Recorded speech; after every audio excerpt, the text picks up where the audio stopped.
ঢাকা বিশ্ববিদ্যালয়ের ছাত্র শিক্ষকরা বাংলা ভাষা আন্দোলন, ৬২ শিক্ষা আন্দোলন, ৬৯ গণঅভ্যুত্থান, ৭১ মুক্তিযুদ্ধ, ৮৩ শিক্ষা আন্দোলন, ৯০ স্বৈরাচার বিরোধী আন্দোলন, ২৪ গণঅভ্যুত্থান সহ সকল গণতান্ত্রিক আন্দোলনে গুরুত্বপূর্ণ ভূমিকা পালন করেছে। ঢাকা বিশ্ববিদ্যালয়ের পরতে পরতে আন্দোলনের ইতিহাস আমরা যদি দেখি, মুক্তি ও গণতন্ত্র তোরণ, অপর্যায় বাংলা, রাজু ভাস্কর্য থেকে শুরু করে ঢাকা বিশ্ববিদ্যালয়ে আরও এরকম বহু স্মৃতি স্মারক আছে যেগুলি বাংলাদেশের মানুষের যে মুক্তির যে আন্দোলন, মুক্তির যে আকাঙ্ক্ষা, সেই আকাঙ্ক্ষাকে ধারণ করছে। তাহলে এই ডাকসুর মাধ্যমে এই মুক্তিযুদ্ধ সহ সকল গণতান্ত্রিক আন্দোলনের যে আকাঙ্ক্ষা, সেই আকাঙ্ক্ষাকে আমরা ধারণ করব। ডাকসুর মাধ্যমে সেই গণতান্ত্রিক আন্দোলনগুলির যে গৌরবোজ্জ্বল ইতিহাস, সেই গৌরবোজ্জ্বল ইতিহাস শিক্ষার্থীদের মধ্যে তুলে ধরব। আমরা দেখছি অভ্যুত্থান পরবর্তী সময় মুক্তিযুদ্ধ এবং অভ্যুত্থানকে মুখোমুখি দাঁড় করানোর চেষ্টা হচ্ছে।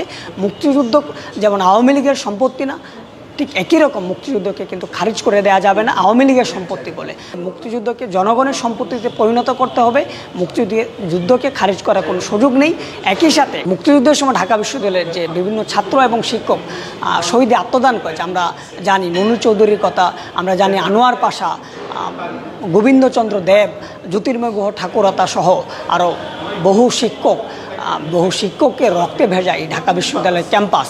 তাহলে এই বিভিন্ন বড় মানুষ যারা মুক্তিযুদ্ধ সহ বিভিন্ন গণতান্ত্রিক আন্দোলনগুলিতে এই ঢাকা বিশ্ববিদ্যালয়ের যে সকল ছাত্র শিক্ষক শহীদে আত্মদান করেছেন, আত্মবলিদান করেছেন, তাদের যে শিক্ষা, তাদের যে লড়াকু ইতিহাস, তাদের যে জীবন বোধ, সেই বিষয়গুলি আমরা ছাত্রদের মধ্যে নিয়ে যেতে চাই। ডাকসুর মাধ্যমে আমরা সেই বড় মানুষদেরকে স্মরণ করা, সেই ধরনের আয়োজনগুলি আমরা করব। এইবারের ডাকসু প্রতিনিধিরা আগামী বিগত সময়ে যে গণতান্ত্রিক আন্দোলন, সেই আন্দোলনে ডাকসু এবং ঢাকা বিশ্ববিদ্যালয়ের যে গুরুত্বপূর্ণ ভূমিকা, সেই ভূমিকাকে ধারণ করবে, সেই ভূমিকাকে সমুজ্জ্বল রাখবে এবং আগামী দিনে শিক্ষার্থীদের যে আবাসন সংকট, শিক্ষার্থীদের যে ক্যান্টিনে খাবারের সংকট, পরিবহন সংকট, মেডিকেল সেন্টারের যে নাজুক পরিস্থিতি, গবেষণা খাতে পর্যাপ্ত বরাদ্দ না থাকা সহ আরও যত ধরনের সংকটগুলি আছে, সেই সংকটগুলি নিয়ে গণতান্ত্রিক আন্দোলন গড়ে তুলতে ডাকসু সামনের দিকে গুরুত্বপূর্ণ ভূমিকা পালন করবে।